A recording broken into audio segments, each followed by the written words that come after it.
سلمان صاحب، سب سے پہلے تو میں آپ سے یہ جاننا چاہتی ہوں کہ بلاول کو ایکس کا سہارا کیوں لینا پڑا اپنے تحفظات کا اظہار کرنے کے لیے، اور جو انہوں نے باتیں کی ہیں کیا یہ درست ہیں؟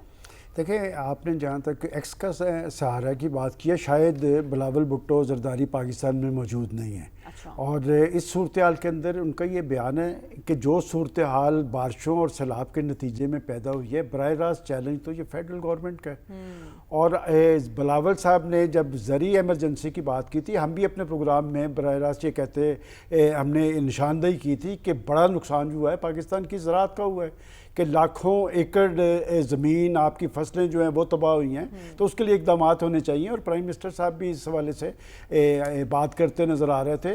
تو ان کے کہنے پہ زرعی ایمرجنسی کے ساتھ خود پرائم منسٹر صاحب نے جب یہ اعلان کیا تو انہوں نے موسمیاتی ایمرجنسی کی بات بھی کی۔ دیکھیں، یہ اب جو کلائمیٹ چینج ہے اس کے اثرات پاکستان پر ہو رہے ہیں، پاکستان کا اس میں رول نہیں ہے، لیکن یہ بھگتنا سب کو پڑے گا۔ لیکن وہ جو ریلیف کی بات کر رہے ہیں اس کا اعلان نہیں ابھی تک؟ جی، ریلیف کا اعلان دیکھیں، بات یہ کہ یہ تو فیڈرل گورنمنٹ کو زیادہ بہتر پتہ ہے، بلاول صاحب اس پہ براہ راست ذمہ دار نہیں ہیں۔ دیکھیں، پہلے یہ مرحلہ آیا پختونخوا پہ کہ پختونخوا کے اندر بہت بڑی تباہی ہوئی، اور پنجاب کے اندر پاکستان کی سیاسی تاریخ کی سب سے زیادہ تباہی ہوئی ہے، اور پنجاب کی چیف منسٹر صاحبہ کسی سے امداد مانگتی نظر نہیں آ رہی۔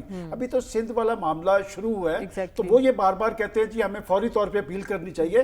میرا خیال فیڈرل گورنمنٹ اس حوالے سے خود اعتمادی کا ثبوت دے رہی ہے، اور یہ نہیں ہوتا کہ جی ادھر سے کوئی سیلاب آیا یا کوئی آفت آئی ہے تو فوری طور پہ آپ مانگنا شروع کر دیں، اور پھر آپ دیکھیں کہ جو صورتحال پاکستان کے اندر بنی ہے، میں سمجھتا ہوں کوئی نیگیٹو بات نہیں ہوئی، بلکہ پازیٹیو مختلف جو ہمارے دوست ممالک ہیں انہوں نے اشیاء ضروریات جو ہیں، وہ کمبل ہیں، خیمے ہیں، کپڑے ہیں، دوائیں ہیں، اور ضروری سعودی عرب میں آپ کو ضروری ہے۔ لیکن پہلے جتنا نقصان ہوا ہے اس کا تخمینہ لگایا جاتا نا، پھر اس کے ازالے کی بات کی جاتی ہے۔ پرائم منسٹر صاحب یہ بات آج سے چند روز پہلے کہہ چکے ہیں، جب انہوں نے زرعی اور موسمیاتی ایمرجنسی کی بات کی تھی، انہوں نے کہا تھا کہ صوبے اس حوالے سے جو اپنی رپورٹ تیار کریں، بتائیں کہ ان کے نقصانات کیا ہیں، اس پہ جو آگے سارا ایک لائحہ عمل بنے گا۔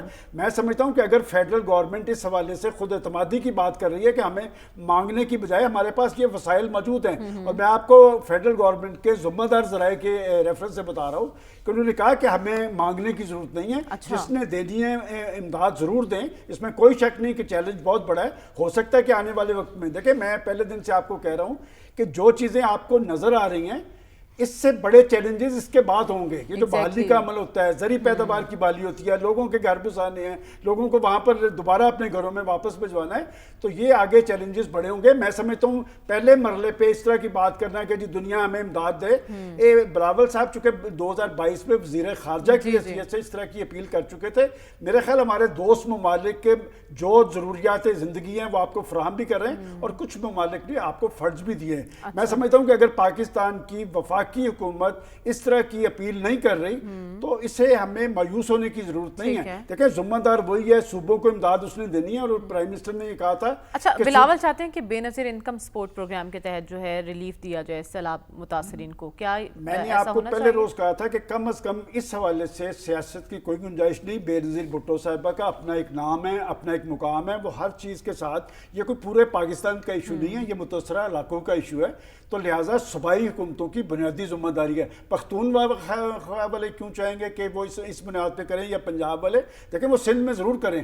سندھ میں اس وقت وہ بحران آنا شروع ہوا ہے، تو بلاول صاحب کا جو ایکس پہ بیان ہے، میں سمجھتا ہوں کہ یہ ایک سیاسی بیان ہے۔ اگر فیڈرل گورنمنٹ اپنی ذمہ داری لے رہی ہے تو پھر فیڈرل گورنمنٹ کو کرنے دینا چاہیے، اور بنیادی ذمہ داری صوبوں کی ہے۔ صوبے اپنے عوام کے ہاں کس حد تک سرخرو ہوتے ہیں، کس حد تک اقدامات کرتے ہیں، یہ سب کچھ سامنے آ جائے گا۔ سلمان صاحب، کتنا بہترین یہ فیصلہ ہے، لیکن معاملہ پھر IMF پہ آ کر اٹک جاتا ہے، کیا وہ اجازت دے گا؟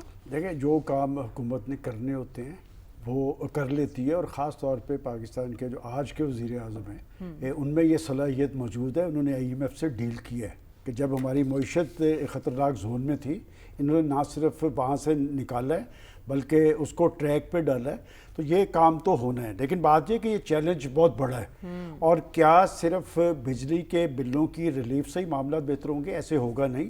اور انہوں نے درست کہا ہے کہ جی یہ ایک بہت بڑا چیلنج ہے، اور میں سمجھتا ہوں کہ جب حکمرانوں کے اندر ذمہ داری کا احساس ہو تو پھر اس کے ضمن میں اقدامات بھی ہوتے نظر آنے چاہیے کہ یہ IMF سے معاملات بھی طے ہوں گے، اور وہ اس حوالے سے بڑے پرعزم ہیں۔ لیکن یہ صرف معاملہ اگست تک محدود نہیں رہنا چاہیے، اور اگر جو صورتحال بنی ہوئی ہے آگے بھی میرے میرے خیال 1-2 ماہ کے اندر جو ریلیف ہے 50% کی اور دی جائے. اور یہ لوگ عزت دار لوگ ہیں, یہ کاشتکار ہیں, یہ قصبات میں دیہاتوں میں رہنے والے لوگ, وہ بھیک نہیں مانگنے والے. لہٰذا میں سمجھتا ہوں کہ حکمرانوں کو ان کی عزت نفس کا خیال بھی کرنا ہے, اور جو میکسیمم اقدامات کرنے ہیں. اس طرح کے جو معاملات ہوتے ہیں, اس طرح کے چیلنجز جو ہوتے ہیں, وہ قوموں کو جگانے کے لیے آتے ہیں, سلانے کے لیے نہیں. ٹھیک ہے.